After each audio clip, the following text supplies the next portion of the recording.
10 सितंबर से शुरू होगा गणेश महोत्सव।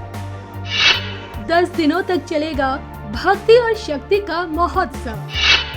ऐसे में क्या कहती है शुभ तिथि और विसर्जन तिथि? जानिए गणेश महोत्सव से जुड़ी हर जानकारी, वो भी सिर्फ धर्म ज्ञान पर।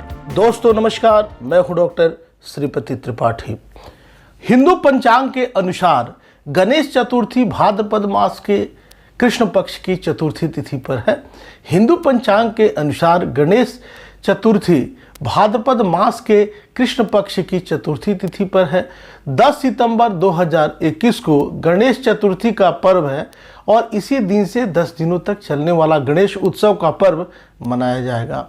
हिंदू पंचांग के अनुसार गणेश चतुर्थी भाद्रपद माह के कृष्ण पक्ष की चतुर्थी तिथि पर मनाया जाता है। जैसा सभी जानते हैं, मान्यता है कि भाद्रपद की चतुर्थी तिथि पर भगवान गणेश का जन्म दोपहर के समय हुआ था। भाद्रपद माह की चतुर्थी तिथि पर लोग अपने घरों पर बप्पा को स्थापित करते हैं और विधि विधान से उनकी पूजा अर्चना और अभ्यर्चना करते हैं। गणपति आदि देव हैं जिन्हें प्रथम पूज्य की गरिमा पदवी हासिल है। सनातन धर्म के अनुसार किसी भी शुभ काम को करने से पहले गणेश जी पूजनीय हैं, इसलिए इन्हें आदि पूज्य भी कहते हैं। मन को मोह लेने वाले गणेश जी के भव्य और दिव्य स्वरूप में विशिष्ट व गहरा अर्थ निहित है, जिनको अपने जीवन में उतारकर कोई भी भक्त, कोई भी व्यक्ति सुखी और संपन्न हो सकता है। साथ ही 10 दिनों में इन 10 चीज़ों का अगर आप भोग लगाएंगे, लोग भोग लगाने से सारे कष्ट जो हैं, क्लेश आपके निश्चित रूप से दूर हो जाएंगे। देश भर में इस दिन से 10 दिनों का गणेशोत्सव आयोजित किया जाता है। इन 10 दिनों में भगवान गणेश को प्रसन्न करने के लिए उनके मनपसंद ये 10 भोग लगाए जाते हैं। मान्यता है कि गणेश भगवान की कृपा से रिद्धि सिद्धि और सुख एवं शांति प्राप्त होती है। आइए जाने ये 10 भोग कौन से हैं। पहला जो है, गणेश चतुर्थी के दिन भगवान श्री गणेश की मूर्ति स्थापित की जाती है। यह उनके जन्मोत्सव का दिन होता है, इसलिए इस दिन उनकी सबसे प्रिय वस्तु, सबसे प्रिय मिष्ठान मोदक का भोग लगाते हैं। दूसरा है मोतीचूर का लड्डू। भगवान गणेश को मोतीचूर के लड्डू भी बहुत प्रिय हैं, इसलिए गणेश चतुर्थी के पर्व पर उनके बाल रूप का भी पूजन करते हुए मोतीचूर के लड्डू का भी भोग लगाएं। बेसन का लड्डू, भगवान श्री गणेश का बेसन का लड्डू भी अति प्रिय है, इसलिए इन 10 दिनों में एक दिन बेसन के लड्डू का प्रसाद जरूर चढ़ाएं। तीसरा है खीर।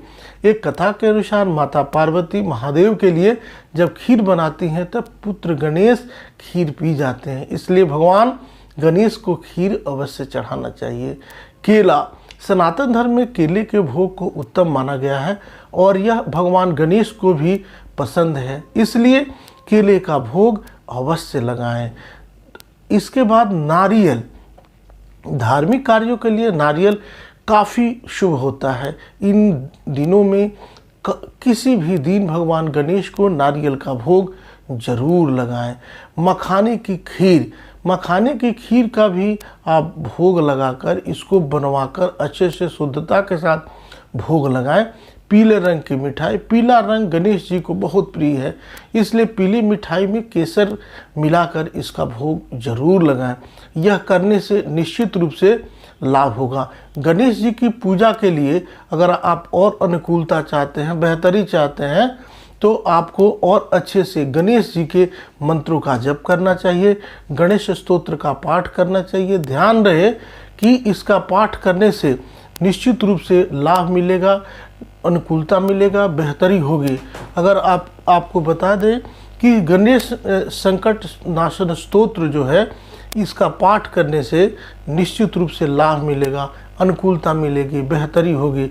अगर आपको पढ़ाई से संबंधित बच्चों को परेशानी है, अनुकूलता नहीं मिल रही है, बेहतरी नहीं कर पा रहे हैं, कोई ना कोई दिक्कत बना हुआ है, तो निश्चित रूप से आज के दिन से उन्हें बुद्धि के कारक, शांति के कारक जो विनायक है, जो गणपति हैं, उनके लिए उस बच्चे से निश्चित रूप से गणेश जी के मंत्रों का जप, गणेश जी के मंत्रों का जितना हो सके उच्चारण उनके मन मस्तिष्क में डालना और आवश्यक होगा। गणेश जी की जब कृपा प्राप्त होती है तो निश्चित रूप से धन दौलत और समृद्धि में वृद्धि होती है।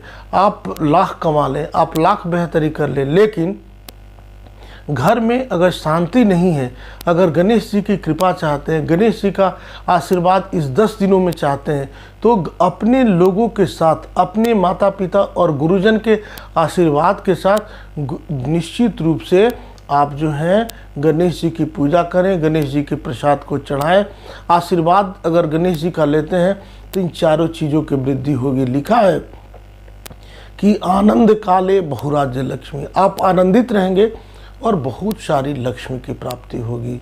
उसके बाद लिखता है शिव जी की कृपा से शिवः प्रसादात धन धान्य वृद्धि, चूँकि शिव जी और पार्वती जी के ये पुत्र हैं तो आपके धन और धान्य दोनों में वृद्धि होगी।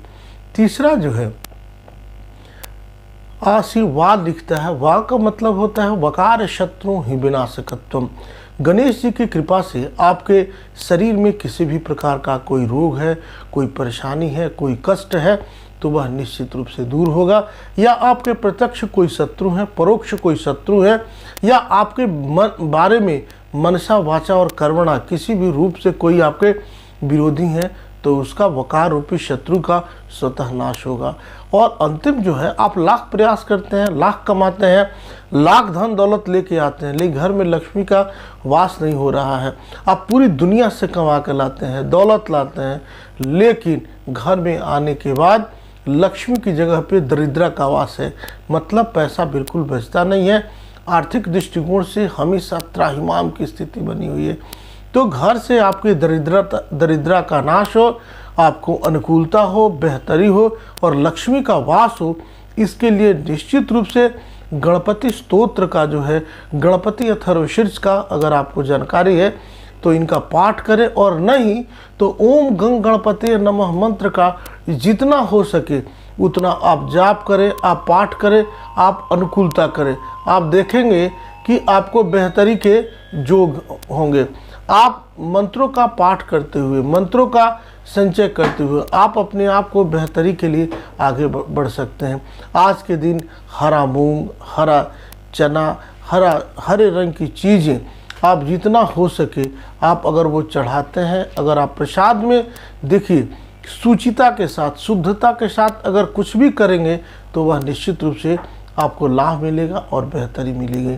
आप पूजा पाठ करें तो ध्यान रहे कि निश्चित रूप से आपको बेहतरी हो।